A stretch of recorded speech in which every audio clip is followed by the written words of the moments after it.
Well, Grammy Award-winning artist Alicia Keys has a new inspirational children's book out. Arise News book editor Marva Allen is here to tell us about that book and other new releases. Marva, it's always great to see you. Great to see you, John. And, you know, Alicia, just a multi-talented entertainer. And this book, I understand, is the first in the series. Tell us about this. It is the first in the series. You know, I love the title because every time I hear Blue Moon, I want to sing. You know, but this is, and it comes with a song, original song. So Blue Moon is from her journal. She and her grandmother were really very close. And it is a series that she's compiled, interactive series, because there's a fabulous website that you can go to and play mini games and follow the animated story of this young 17th century Indian girl, you know, who gets lost. So Lily moves to a new city and she's scared. Grandma tells her a story about a 17-year-old Indian girl who uses the moon and sound to find her way back home. And so you learn about Indian culture, you learn about, you know, how many of us know that we can find our way home by the light of the moon. Right. Do you know that anymore? Our kids probably don't. So this is a good way to bring this is a good way to bring it back. And in the second installment, Mookie, we get to visit India and find out about the holy holidays and so on. The website is fabulous. This is really very cutting edge and very cool. Where does she get her inspiration from for these kinds of writings? Well, you know, I hosted Alicia Keys maybe in 2004 or 5 when she wrote a book of poetry. You know, so she's always been a writer, and I guess she writes lyrics, you know.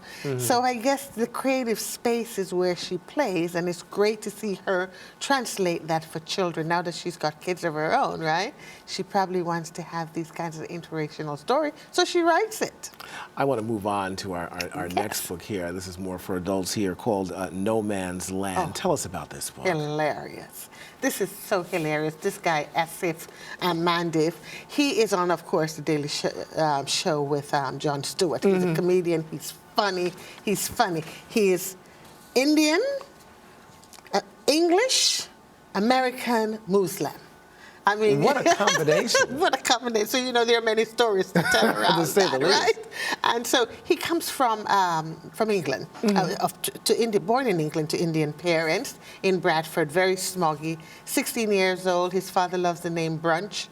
So much that he moves to America, you know, and this kid has been wanting to be the next Omar Sharif. As he is fabulous, he is brilliant, and he had a very successful run of a play off-Broadway called Sakti's Restaurant, which landed him in the know and in the space. Okay, in this book, I mean, it's kind of lighthearted in the sense there, No Man's Land, but it also has a lot of spiritual implications, or at least religious implications. Tell us about that. Yes, it does, doesn't it? He says he's Muslim, and he spent the last 10 years in more bars than in mosques. I imagine that's very, very religious. But, you know, he and perhaps very real at the same time for some people. Very real. Yeah. And he uses his family to talk about his inspiration, about his culture, and about a little boy who dreams and did, you know. So it's a wonderful story. And funny, and very funny. Our last book here, I want to get into this, and this is probably something perhaps I might be interested in, some of our viewers, A Map of Betrayal. A Map of Betrayal by Ha Jin. Ha Jin is a professor at Boston. He is of Chinese descent, came to the U.S. in 1986. He's gotten every prize just near, and he's probably on his way to the Pulitzer Prize right now. And this book is about a Chinese spy who is planted in the CIA, and one of the most successful ones until they found out and killed him, obviously.